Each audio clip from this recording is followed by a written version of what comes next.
بسم اللہ والصلاۃ والسلام علی رسول اللہ۔ قال اللہ تبارک و تعالی اقم الصلاۃ ان الصلاۃ تنہی عن الفحشاء والمنکر۔ وقال اللہ تبارک و تعالی قد افلح من تزکی وذکر اسم ربہ فصلی۔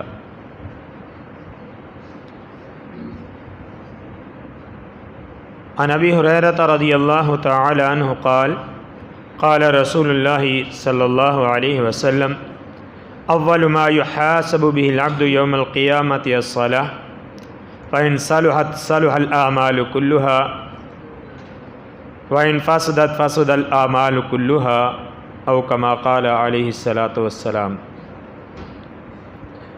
درس حدیث میں ہمارا موضوع نماز کے متعلق چل رہا ہے۔ آج یہ مسئلہ بیان کیا جاتا ہے کہ نماز انسان کو بے حیائی اور برائی سے روکتی ہے۔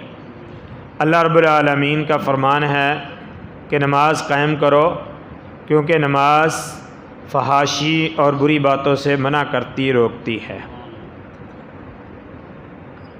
اگر انسان نماز کو نماز سمجھ کر پڑھے اور نماز پر توجہ کرے تو یقینی طور پر وہ نماز انسان کو برائی سے روکے گی، منع کرے گی۔ آج کیا بات ہے کہ ہم نمازیں بھی پڑھتے ہیں، مسجد میں بھی آتے ہیں، درس بھی سنتے ہیں، لیکن مسجد سے نکلتے ہیں تو ہم پر کچھ بھی اثر نہیں ہوتا۔ اگر واقعی طور پر جس نماز کے بارے میں اللہ رب العالمین نے فرمایا کہ نماز بے حیائی برائی سے روکتی ہے، تو کیسے ہو سکتا ہے کہ ہم مسجد سے نماز پڑھ کے نکلیں اور باہر نکلتے ہی ہم موبائل پہ وہی ڈرامے، فلمیں اور بے حیائی کی باتیں سنیں اور دیکھنا شروع کر دیں؟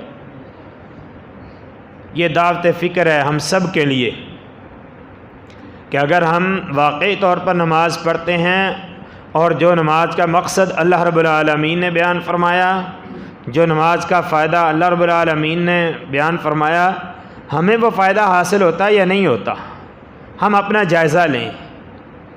اگر واقعی طور پر نماز پڑھنے کے بعد ہمیں برائی سے، بے حیائی سے نفرت ہوتی ہے اور ہم عملی طور پر بھی اس سے اجتناب کرتے ہیں، تو مبارکباد کے مستحق ہیں کہ یہ نماز اللہ رب العالمین کو مقصود ہے۔